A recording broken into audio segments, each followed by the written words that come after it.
भौतिक का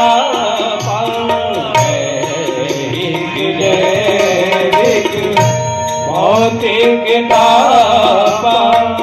राम राज का नहीं प्यारा राम राज का नहीं प्यारा।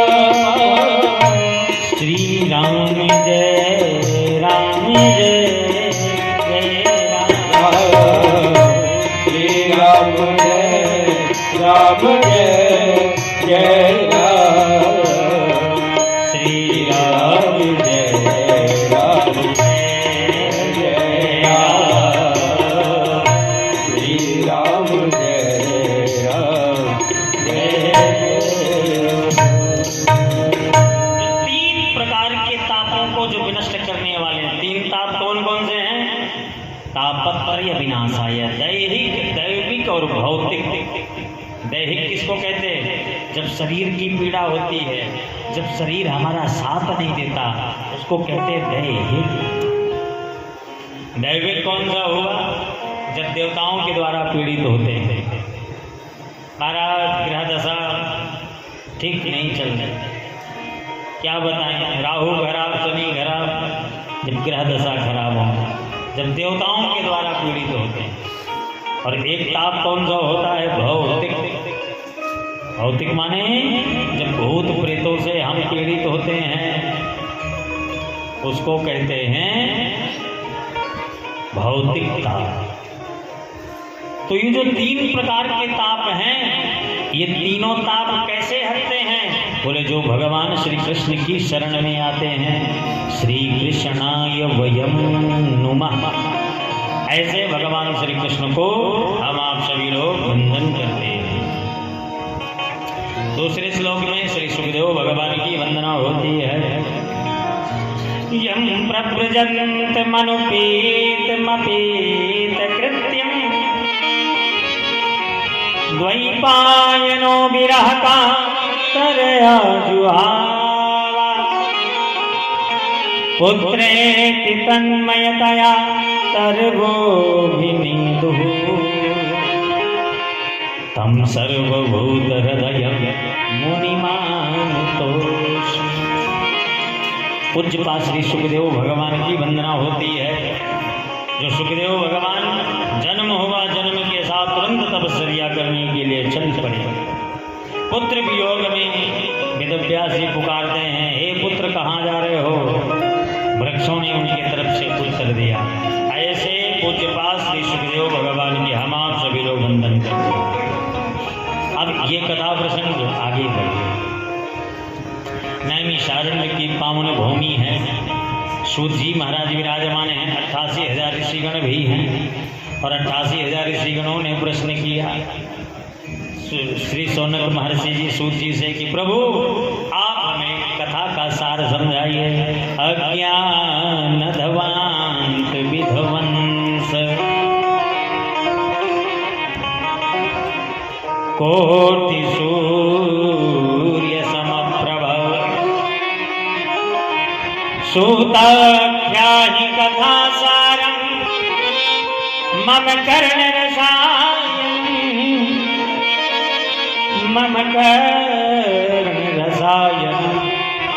प्रभु आप हमें ऐसी कथा सुनाइए जो कानों को प्रिय लगे, भगवान की प्राप्ति करा दे। संपूर्ण सिद्धांतों का निष्कर्ष सुनाते हैं कि महाराज आप श्रीमद् भागवत महापुराण श्रवण कब, कहाँ, कैसे, किस समय श्रवण करना चाहिए? बोले राजा परीक्षित जी को 7 दिन में मुक्ति मिल गई। ब्रह्मा जी ब्रह्मलोक में तराजू लगा करके देखे तो पता चला श्रीमद् भागवत से बढ़कर कोई ग्रंथ नहीं। और देवर्षि नारद जी महाराज धरती लोक में आए और वृंदावन धाम पर पहुंचे। एक कौतूहल देखते हैं, एक युवती जो रो रही है और उनकी गोदी पर 2 वृद्ध पुरुष बैठे अचेत अवस्था में। कभी तो जगाने का प्रयास हो रहा है, कभी सखियां सेवा में लगी हुई है। नाना प्रकार के सेवाओं से सेवित होते हुए भी फिर भी मन को संतोष नहीं मिला। देवर्षि नारद जी महाराज पहुंचे तो पता चला जो दोनों पुत्र हैं ये पुत्र है, एक का नाम ज्ञान है, एक का नाम वैराग्य है। और वृंदावन धाम में मैं तो नवीन हो गई, मैं तो इनकी माँ हूँ, मेरा नाम भक्ति है। होना चाहिए पुत्र को बूढ़ा, पुत्र को जवान, माँ को बूढ़ा, लेकिन यहाँ पुत्र बूढ़े हो गए, माँ जवान है। इस बात से हम दुखी हैं, क्या करें, क्या उपाय है? तब कहने लगे चिंता मत करो, अभी आपके दुख को मैं दूर कर देता हूं। वेद वेदांत उपनिषद का पाठ होगा, तब कहीं बल लगा करके उठे तो सही, लेकिन आलस और प्रमादी में पुनः वही विराजमान हो। बड़े चिंतित हुए, तब आकाशवाणी हुई कि हे मुनि, ये जो सत्कर्म कर रहे हो ना, ये सत्कर्म आपका बहुत अच्छा है, और इस सत्कर्म को परिपूर्ण करने का उपाय है कोई संत महापुरुष बताएंगे। इसलिए याद रखना, जीवन में जब दुख आए, जब कष्ट आए, किसी से मत कहो, संसार में कहोगे संसार के लोग हंसेंगे। हो सकता है सामने सुन करके ऐसा लगे कि आपके परम हितैषी हैं, पर हो सकता है पीठ पीछे आपकी बुराई भी करें। इसलिए संसार को सुनाओगे, संसार हंसेगा, संसार आपको रुलाएगा, आपके कष्ट को दूर नहीं कर पाएगा। याद रखना, किसी संत को श्रवण कराओगे, गुरुजनों के शरण पे जाके कहोगे, दुख का निदान होगा। अपने ठाकुर को सुनाओ, प्रभु की शरण में जाओ, जो दुख हो और प्रभु निदान करे। भक्ति महारानी दुखी थी, रो रही थी, तो संत जी को, देवर्षि नारद जी को सुनाई।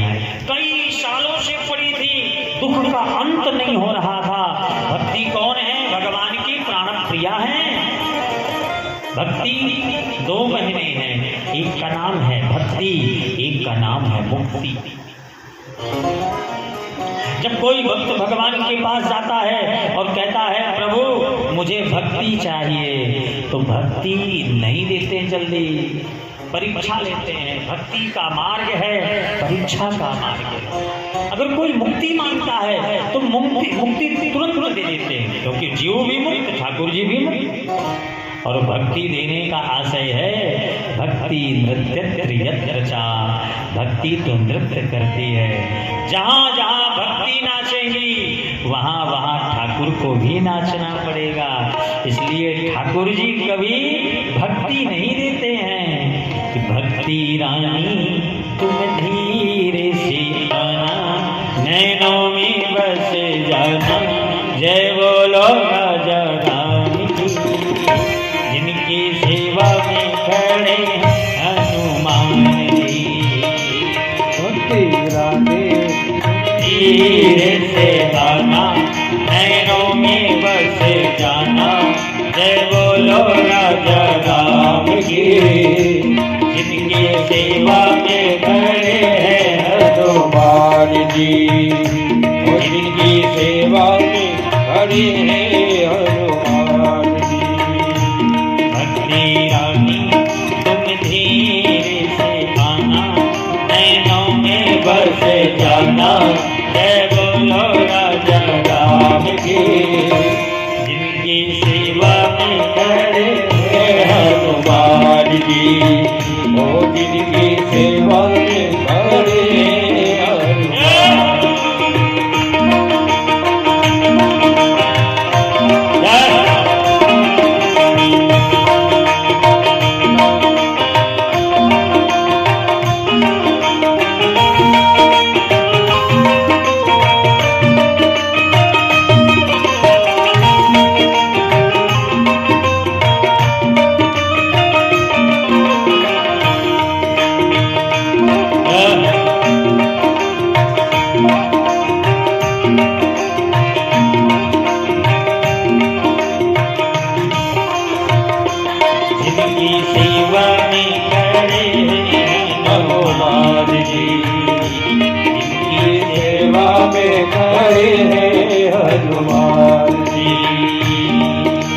संत बड़े परमात्मा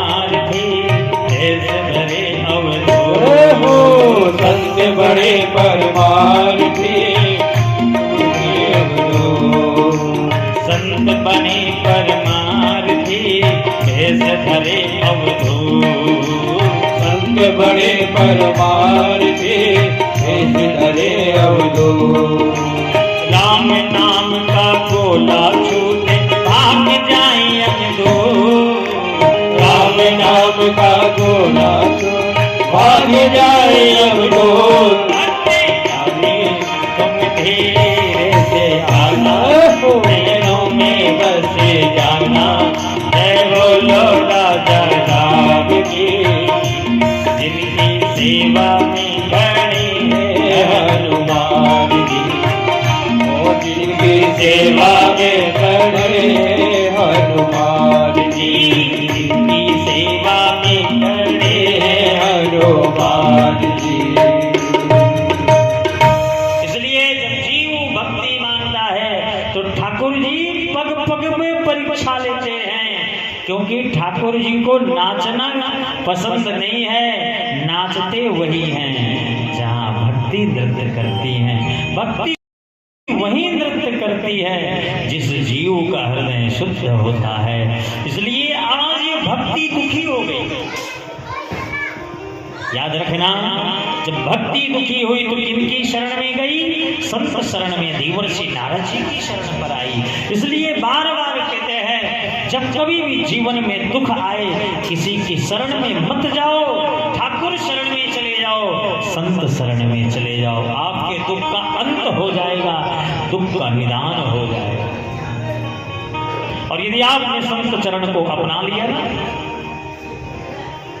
संत शब्दों को हृदय में धारण कर लिया, फिर तो महाराज आपके घर में ना कभी आधी व्याधि जरा पीड़ा कुछ भी नहीं रहेगा। वो संत नहीं होते, संत बड़े परमार्थी भेष धरे अवधूत। संतों का जो हृदय होता है ना, वो परमार्थ सेवा के लिए होता है। जगह जगह जाकर के अवधूत वेश में विचरण कर कभी कभी भगवान भी आ जाते हैं संत परिधान में। धन्य होता है वो गृहस्थाश्रम, धन्य होता है वो गृह जिस गृह पर संत आगमन होता है, संत चरण पड़ते हैं। याद रखना, जिस घर में संत सेवा होती है ना, वहां बिन बुलाए संत पहुंच जाते हैं। और वो घर घर नहीं होता, वो घर वैकुंठ धाम बन जाता है जिस घर में संत पधारते हैं। भक्ति जो भगवान की प्राण प्रिया है, अर्धांगिनी है। जीवन में दुख आया और उस दुख का निदान किसने बताया? एक संत बताते हैं। इसलिए सबके जीवन में दुख आता है, चाहे कोई संत हो, चाहे कोई ठाकुर जी की भी जीवन में दुख था, ऐसा नहीं है। और संत शरण में भी। इसलिए जिसने संतों का सहारा लिया, जिसने संत के चरणों को पकड़ लिया, जीवन के बंधन के सारे डोर खुल गए, सारे दरवाजे खुल गए। भक्ति रो रही है, महाराज ज्ञान वैराग्य मेरे बेटे हैं और ये बेटे बुढ़ापे की तरफ है। मैं भगवान की पत्नी हूँ, लोग भगवान से मांगने जाते हैं, मैं समक्ष रहती हूँ, मैं प्रत्येक जीव के हृदय में वास करती हूँ, फिर भी मैं अपना दुख नहीं मिटा सकती। मेरे दुख का अंत कैसे होगा? तो याद रखना, जब दुख आए किसी को मत सुनाओ। जगत में सुनाओगे जगत हंसेगा, जगत आपको और रुलाएगा। जगत में कोई हमेशा नहीं, अगर सुनाना ही है उस ऊपर वाले को सुनाओ। ठाकुर को सुनाओगे ना, ठाकुर सुनेगा सबकी, लेकिन कहेगा नहीं किसी से, करेगा अपने मन से। सबकी सुनेगा, सबकी दुख का अंत करेगा। इसलिए अगर ठाकुर सेवा, ठाकुर जी तक अपनी बात को पहुंचाना है तो संत चरणों को अपना लो। यदि आपने संत चरणों का सहारा बना लिया, फिर भगवान आपसे दूर नहीं है। याद रखना, भगवान आपके अत्यंत सन्निकट हैं। आप ठाकुर सेवा नहीं कर पाते हैं, क्षम्य है एक बार। यद्यपि घर घर में ठाकुर सेवा होनी चाहिए। ठाकुर सेवा बगैर जिस घर में अगर कोई अन्न भी ग्रहण करता है ना, तो 100 हस्तीन भोजनम, 100 के समान भोजन बताया गया है। लेकिन जिसने संत सेवा कर लिया, जीवन में सब कुछ प्राप्त कर लिया। संत बड़े कृपालु होते हैं, संत बड़े दयालु होते हैं। एक संत जी किसी गांव में गए। अच्छा, संत जी वही जगह जाते हैं जहाँ पर जिस घर में वैष्णवता होती है। वैष्णवता का अर्थ क्या होता है? जहाँ ठाकुर सेवा होती है, तुलसी सेवा होती है, गौ सेवा होती है, गले में तुलसी की माला होती है, हाथ में तुलसी की माला होती है, मुख में श्री राम नाम होता है, श्री सीताराम नाम होता है, श्री राधे श्याम शब्द होता है, वो है वैष्णव। तो एक संत जी अपने शिष्य को लेकर के गए और जैसे पहुंचे, पधारे, उस घर पर इतनी संत सेवा होती थी, इतनी संत सेवा होती थी कि संत सेवा में उन्होंने अपना सब कुछ न्योछावर कर दिया, कुछ नहीं बचा, अपने लिए कुछ भी नहीं रखे। और जैसे संत जी आए, पति पत्नी ने देखा मेरे घर पर संत जी पधारे हैं, पधारो महाराज, बड़ी कृपा की। घर में एक दाना तक नहीं खिलाने के लिए, लेकिन मन से, चेहरे से मुस्कुराहट नहीं हट रही है। और हम लोग क्या करते हैं, होते हुए भी कोई दरवाजे पर आ जाता है, कोई अगर मांग कर लेता है, चेहरा ऐसा बनाते हैं कि जैसे जन्म जन्मांतर का हमारा दुश्मन है। धन्य है वो गृहस्थाश्रम, धन्य है वो गृह कि जिस घर पर एक दाने का तिनका तक नहीं है और मुख में प्रसन्नता है। ओह भाग्य मेरे घर मेरे ठाकुर पधारे, मेरे संत पधारे, ठाकुर जी पधारे, धन्य है। संत जी ने कहा, बेटा बहुत दूर से चल के आए हैं, भूख लगी बड़ी जोरों से, तू एक काम करना, जल्दी से हमारे लिए पकवान बनाओ, प्रसादी बना दो, और प्रसादी बना के ठाकुर को अपने भोजन प्रसादी ग्रहण कराऊंगा और ग्रहण करा के स्वयं ग्रहण पाऊंगा। ठीक है महाराज, पधारो, सब तैयार है, बस कहने की देरी थी। अब घर में कुछ भी नहीं। पत्नी बोली पतिदेव से, क्या कर रहे हो, घर में एक दाना तक नहीं है, क्या खिलाओगे? बोले देवी चिंता मत करना, तू नहीं खिला रही है, मैं नहीं खिला रहा हूँ, मेरा ठाकुर खिला रहा है, उसी की कृपा से आज मेरे घर पर ये संत पधारे। और तू सोचती है मैं कर रहा हूँ व्यवस्था, तू कर रही है, हम नहीं कर रहे हैं, ठाकुर मेरा कर। इतना विश्वास याद रखना, अगर आपका विश्वास मजबूत है, विश्वास की डोर बहुत पतली है, बहुत नाजुक है, विश्वास अगर आपका पक्का है, वो पतली डोर एकदम मजबूत डोर बन जाएगी। इसलिए विश्वास को मत लगाओ, विश्वास को मत खोने देना, विश्वास कभी मत जाने देना।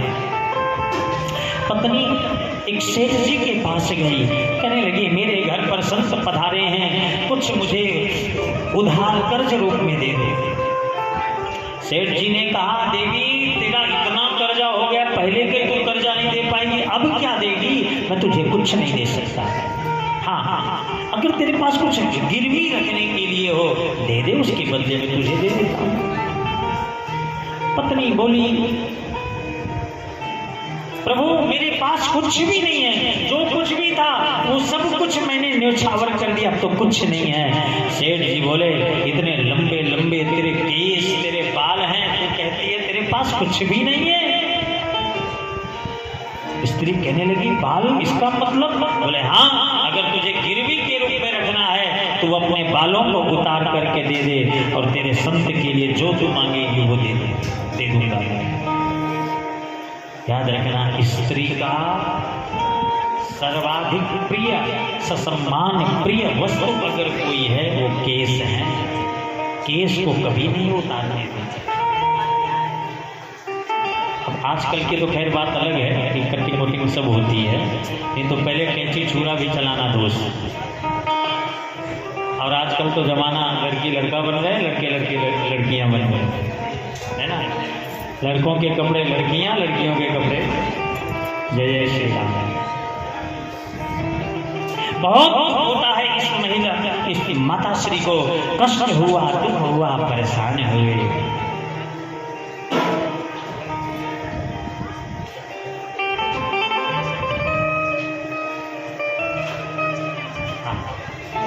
ठीक है,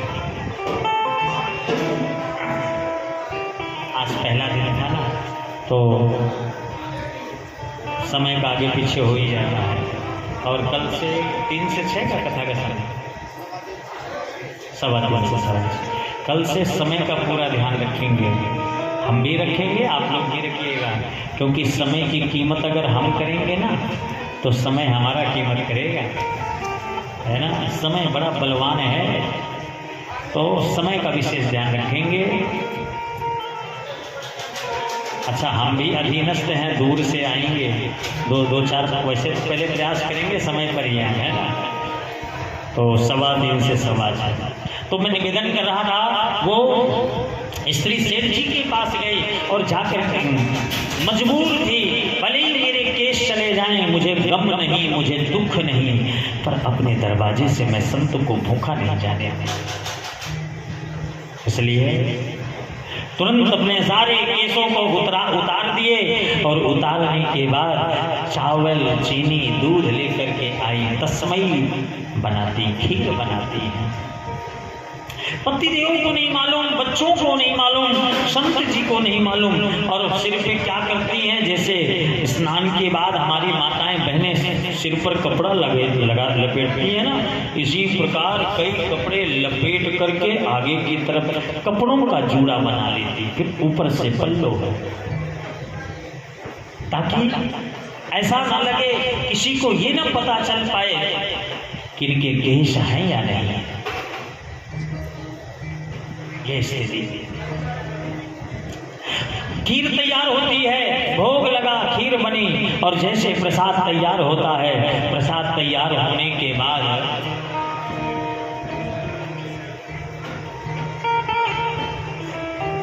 पत्नी कहने लगी पतिदेव से, महाराज, प्रभु आप जाओ, महाराज जी को भोजन प्रसादी ग्रहण करवा दो, मेरा सिर दुख रहा है। पतिदेव आए और पतिदेव पूछने लगे, अरे प्रभु आपकी भाग्यवान कहाँ है? बोले उसके सिर में दर्द है, इसलिए आराम कर रही है। अरे बुलाओ, हमारे पास बभूति है, दे देंगे, अभी तुरंत ठीक कर देंगे। अच्छा, उनका कोई सिर नहीं दुख रहा था, वो तो बेचारी इसलिए नहीं जा रही थी, सिर पे बाल नहीं है। पत्नी के पास पतिदेव आकर कहने लगे, अरे भाग्यवान संत जी तुम्हारे बगैर प्रसादी नहीं पाएंगे, चलो। पतिदेव को लगा, अगर पत्नी को लगा अगर नहीं जाऊंगी, जिनके पीछे अपने केसों को उतार दिया मैंने, मेरे दरवाजे से अगर भूखे बिना भोजन संत चले गए तो मुझे अच्छा नहीं लगेगा। इसलिए वो आई और आकर के जैसे पहुंचे तो संत जी के दर्शन दृष्टि सबसे पहले कपड़ों पर ही, सिर के कपड़ों में ही बोले, अरे देवी ये सब क्या है? कहने लगी, प्रभु सिर दुख रहा है, इसलिए कपड़ा बांधा, खोलो, अभी भभूत दे देते, ठीक कर देते। नहीं महाराज ठीक हो जाएगा, आप प्रसादी पाइए। नहीं, ऐसे प्रसादी नहीं पाएंगे, आप खोलो। और जबरदस्ती जब जिद किए, उनको खोलना पड़ा। जब देखें उनके सिर पर एक भी बाल नहीं। संत जी का हृदय द्रवीभूत हुआ, रुदन करने लगे, अरे भाग्यवान, तेरे घर में कुछ भी नहीं था खिलाने के लिए, इसके बदले पर तूने अपने केसों को उतार दिया।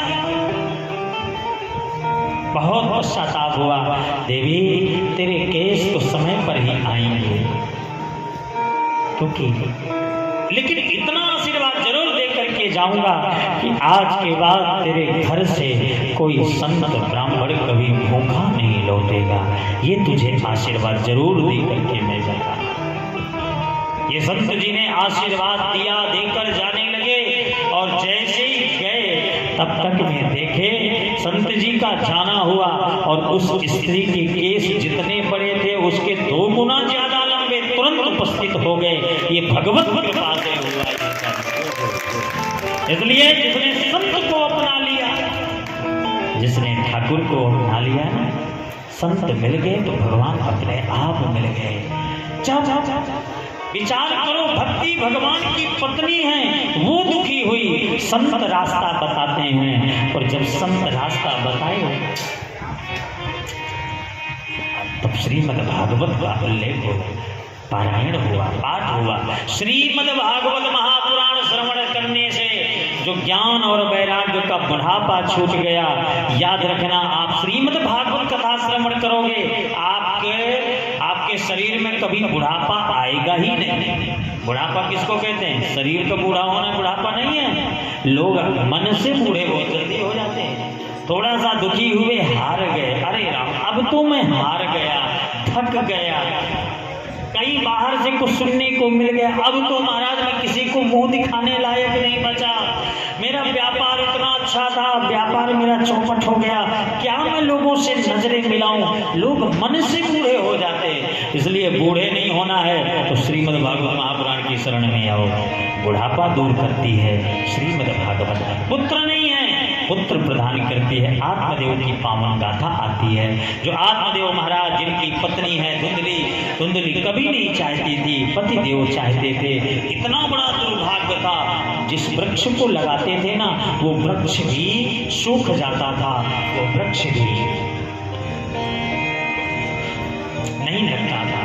अंत समय में आए और आत्महत्या करने के लिए आए और वहां भी एक संत जी से भेंट हो गई। संत जी के चरणों को आए थे मरने, क्यों? संतान नहीं थी। देखिए हम सार इसलिए सुना रहे हैं, कथा आप लोगों को सबको मालूम है, खूब कथा सुनते हैं, ज्यादा विस्तार में जाने की जरूरत नहीं है, लेकिन कथा का अगर निचोड़ सुनने को मिलेगा तो वो ज्यादा समझ में आएगा। नहीं सब जानते हैं धुंधली कौन, आत्मदेव कौन, कैसे कैसे रोए, कहाँ कहाँ गाए, कैसे पुत्र हुआ, लेकिन निचोड़ जो सार है, जो तत्व है, वही हृदय में बैठे। आत्मदेव महाराज सब कुछ था, पंडित थे, ज्ञानी थे, विवेकी थे, लेकिन घर में झगड़ालू पत्नी मिल गई, संतान नहीं हुए, दुखी हो गए, मरने को चल पड़े। बड़े बड़े ज्ञानियों का भी ज्ञान बह जाता है, बड़े बड़े भजनानंदियों का भी भजन छूट जाता है जब कोई अपनों से छूट जाता है। इसलिए याद रखना, अपनों को कभी मत पीड़ा पहुंचाना। अगर अपने हार गए, अगर अपनों से छूट गए, याद रखना जीवन की डोर टूट गई। संसार को जीता जा सकता है, लेकिन अपनों से नहीं जीता जा सकता। अपनों के सन्मुख जाओ, जो हमारे हैं, झगड़ा ही क्यों, लेकिन टूट गए आत्मदेव महाराज पति पत्नी के झगड़े से। लोग छोटी छोटी बातों से दुखी हो जाते हैं। पति पत्नी के झगड़े में एक दूसरे को डिवोर्स देने के थोड़ी केवल आपस में विचार नहीं मिल पाते, डिवोर्स दे देते हैं। विचार नहीं मिल पाते, अलग अलग रहने लगते हैं। बड़े बड़े बच्चे भी हो गए, फिर भी आपके समझ में नहीं आ पाती है बच्चों का भविष्य क्या होगा, बस अपनी जिद, अपनी अकड़ लेकर के बैठे रहते हैं। इसलिए जो सामंजस्य बना करके चलता है संसार में, वही ज्ञानी है, वही विवेकी है, वही महान है। आत्मदेव दुखी हुए, आत्महत्या के लिए चल पड़े। जब जीव दुखी होता है तब मरने के अलावा कुछ नहीं सुझाई देता। याद रखना, मरना संसार में व्यक्ति की सबसे महान मूर्खता है, मरने का ख्याल आना। लेकिन जब जीव पर अतिशय कृपा होती है ना, तो संत दर्शन दे ही देते हैं। आत्मदेव महाराज गए मरने, मिल गए संत जी और चरणों को पकड़ लिया, रोदन करने लगे, भोट भोट करके रोए। संत जी बोले क्या बात है, क्यों रो रहे हो? कथम रोदिषि प्रथमं ताते चिंता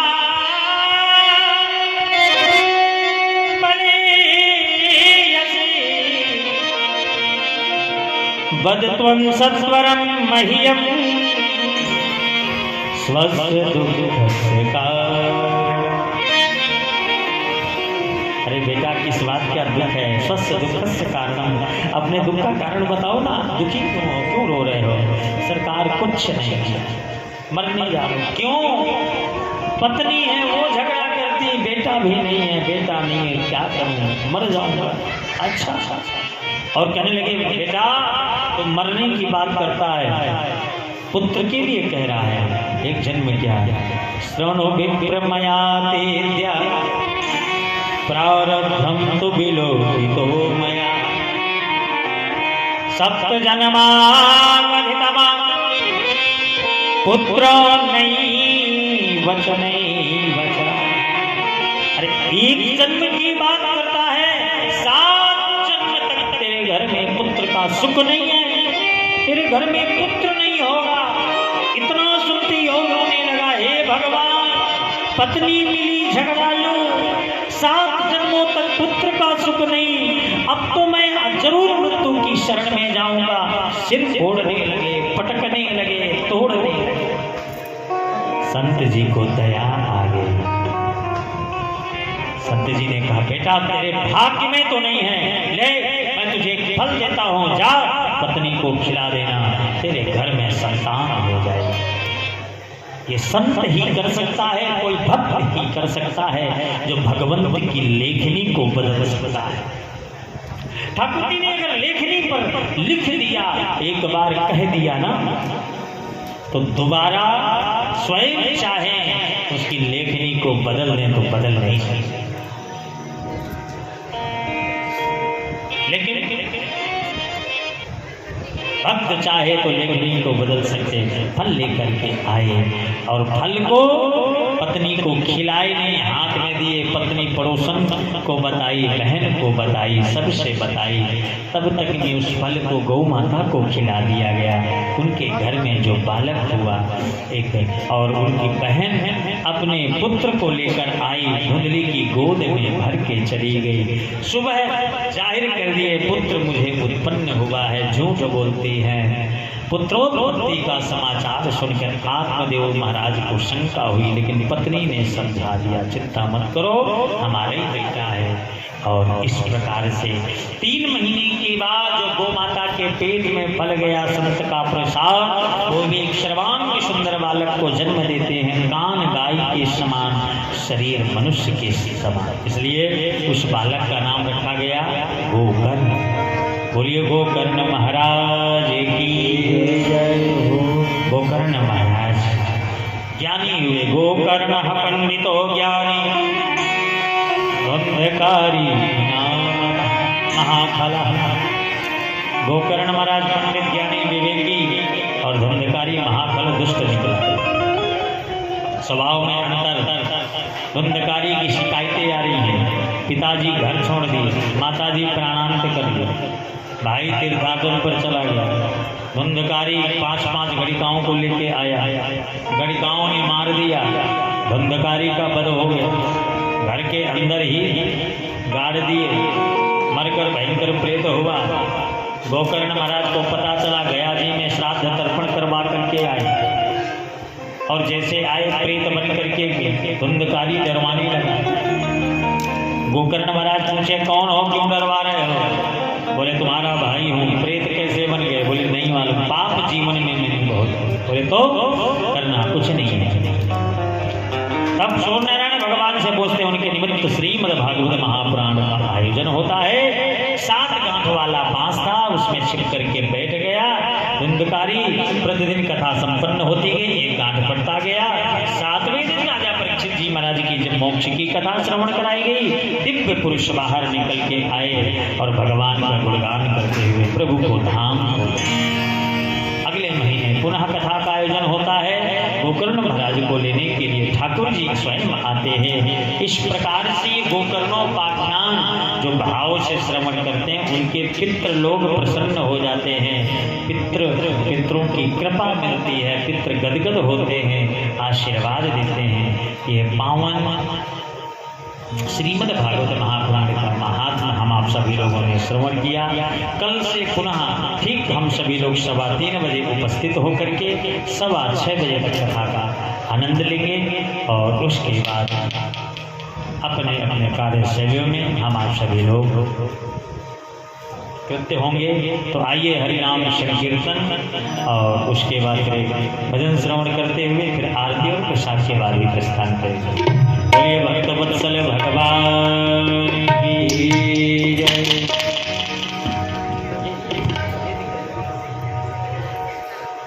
श्री राधा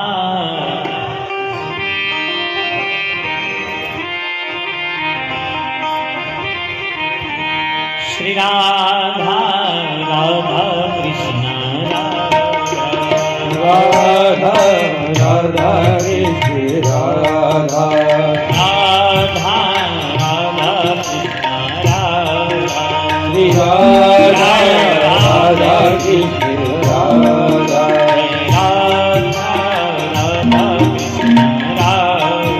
श्री राधा राधा कृष्ण राधा राधा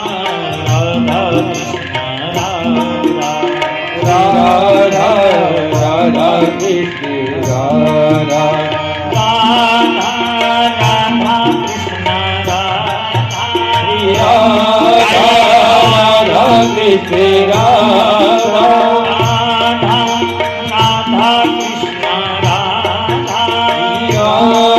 राधा कृष्ण राधा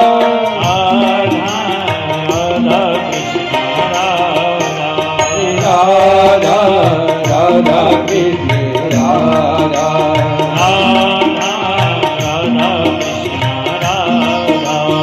राधा राधा कृष्ण राधा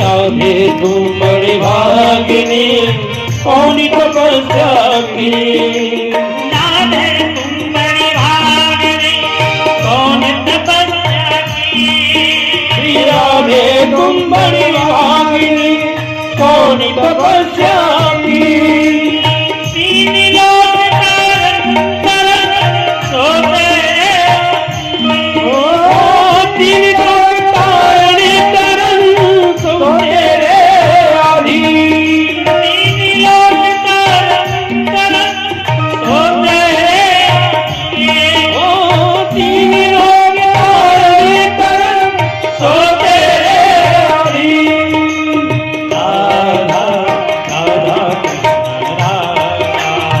राधा राधा कृष्ण राधा राधा राधा कृष्ण राधा राधा कृष्ण राधा राधा कृष्ण राधा जय राधा कृष्ण राधा जय राधा कृष्ण राधा राधा कृष्ण राधा राधा कृष्ण राधा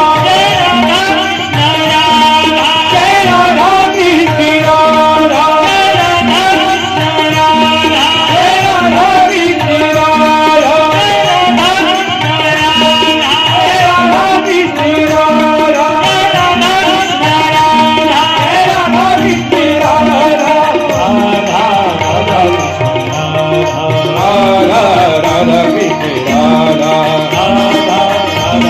राधा कृष्ण राधा राधा कृष्ण राधा राधा कृष्ण राधा जय राधा कृष्ण राधा जय राधा कृष्ण राधा जय राधा कृष्ण राधा जय राधा कृष्ण राधा जय राधा कृष्ण राधा जय राधा कृष्ण राधा जय राधा कृष्ण राधा जय राधा कृष्ण राधा जय राधा कृष्ण राधा जय राधा कृष्ण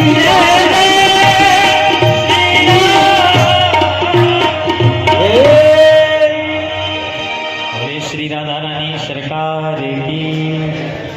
आइए समय आरती करें। एक भजन है भजन और उसके बाद एक भजन में श्रवण करें।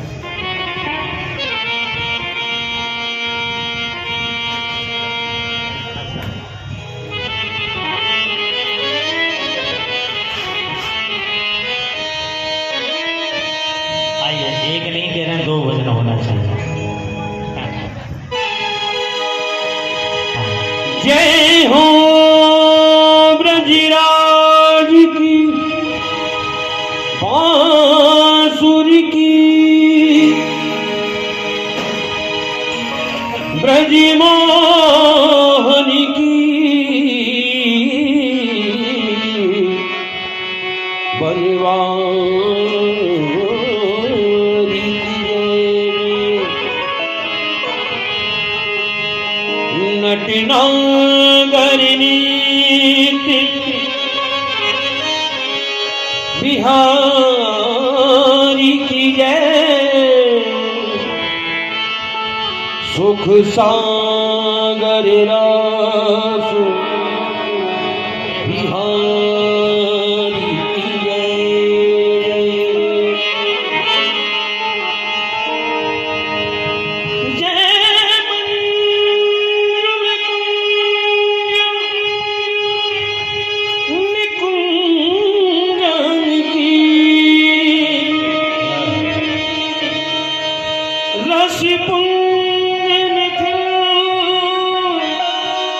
समाज की जय जय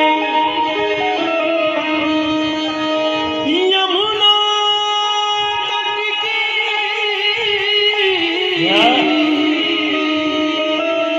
बंसी बटकी गिरिजेश्वर की गिरिराम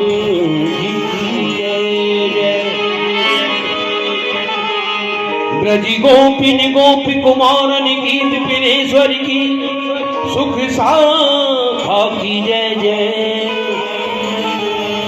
ब्रज के सब संतन प्रवतन की ब्रज मंडल के ब्रज मंडल के ब्रजराम जी की जय बोली वृंदावन बिहारी लाल की। और मेरा दिल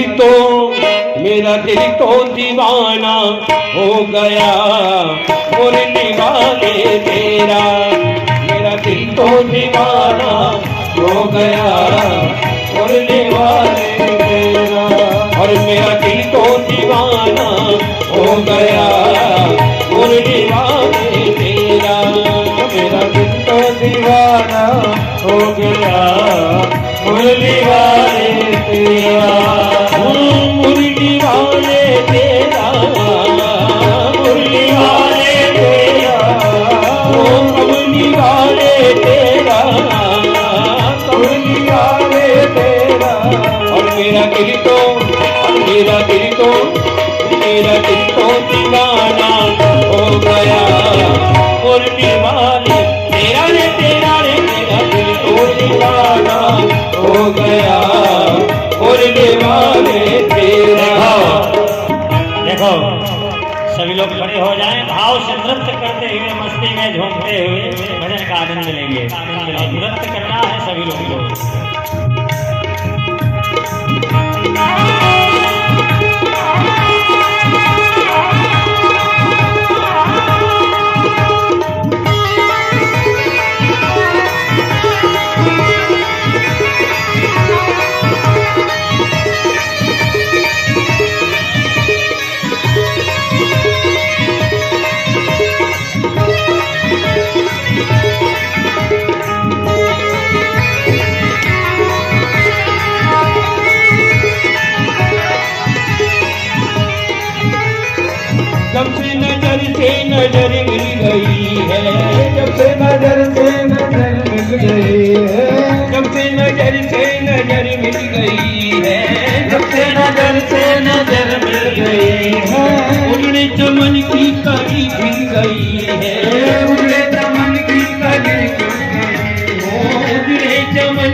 दिल तो दीवाना हो गया मुरली वाले तेरा।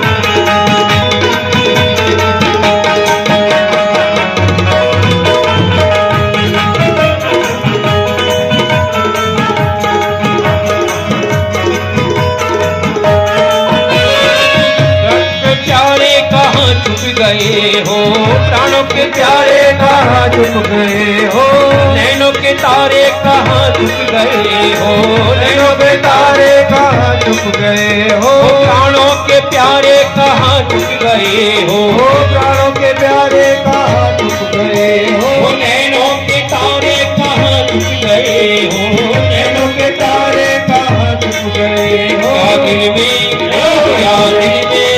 और क्या दिल में ठिकाना हो गया मुरली वाले तेरा, तेरा दिल तो दीवाना हो गया मुरली वाले तेरा।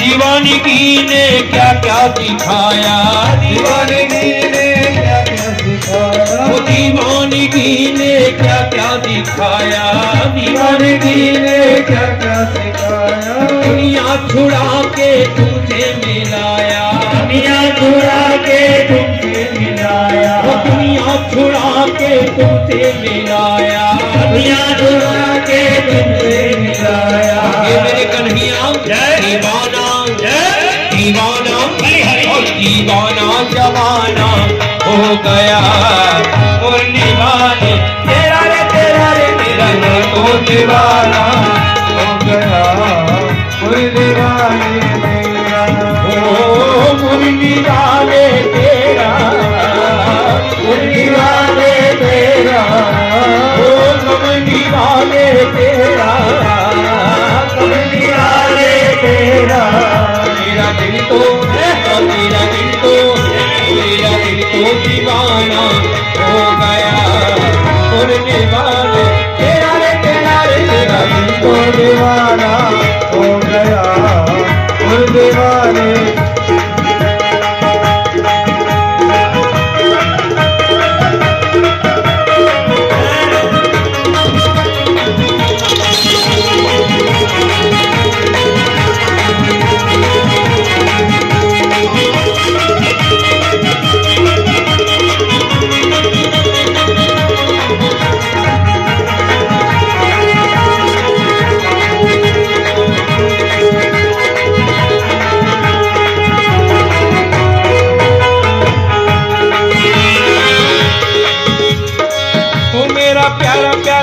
तेरा पागल तू मेरा प्यारा प्यारा मैं तेरा पागल, तू मेरा प्यारा प्यारा मैं तेरा पागल, तू मेरा प्यारा प्यारा मैं तेरा पागल। तिरछी नजर से दिल मेरा घायल, तिरछी नजर से दिल मेरा घायल, और तिरछी नजर से दिल मेरा घायल, तिरछी नजर से दिल मेरा घायल। घायल तो और घायल तो और घायल तो जमाना हो गया मुरली वाले तेरा रे तेरा रे तेरा दिल तो दीवाना हो गया मुरली वाले तेरा, मेरा दिल तो दीवाना हो गया मुरली वाले तेरा, और मेरा दिल तो दीवाना हो गया मुरली वाले तेरा, मेरा दिल तो दीवाना हो गया मुरली वाले तेरा।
पापियों को पाप से है तारती।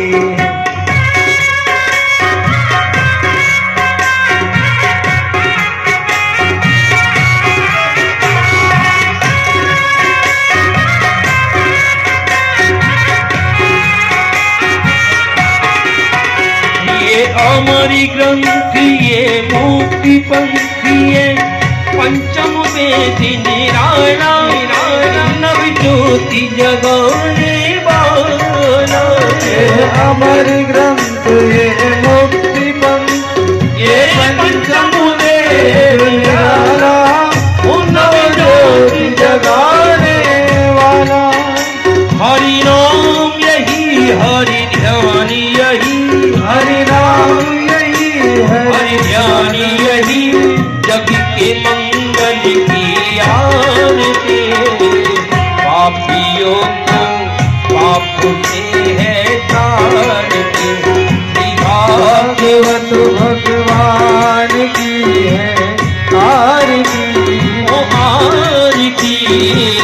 पापियों को पाप से है तारती।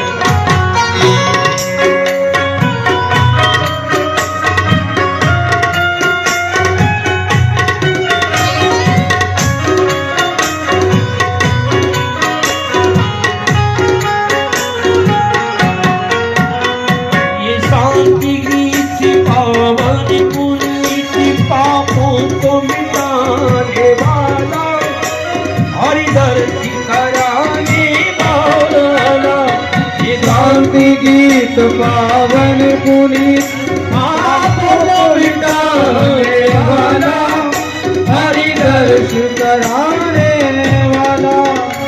ये सुख करिनी ये दुख हरिणी ये सुख करिनी ये दुख हरिणी श्री मधुसूदन के आरती।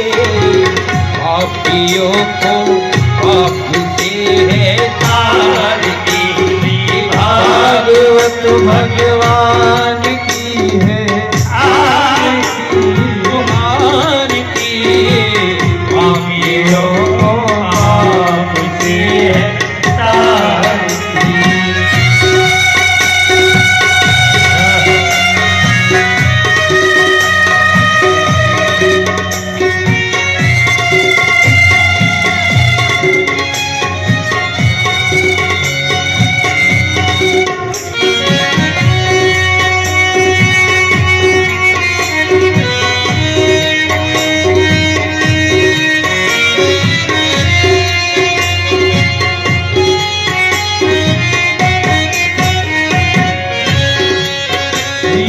मधुरी बोल कभी भूमि खोल कभी सिखाने वाला बिगड़ी को बनाने वाला। मधुरी बोल जग बंद खोल सन्माने वाला वो बिगड़ी को बनाने वाला। ओ श्री राम यही हरि श्याम यही प्रभु की महिमा की पापियों को पाप से है तारती। भागवत भगवान की है आरती। पापियों को पाप से है तारती। कर्पूर गौरम करुणावतारम सत्याधिकारम सर्वधर्मं विज्ञानवेदं भवानी तुम्हें माता पिता तुम्हें बंधु तुम्हें जानम तुम्हें धर्मम हरे राम श्री राम नारायण वासुदेवम हरि श्रीधरम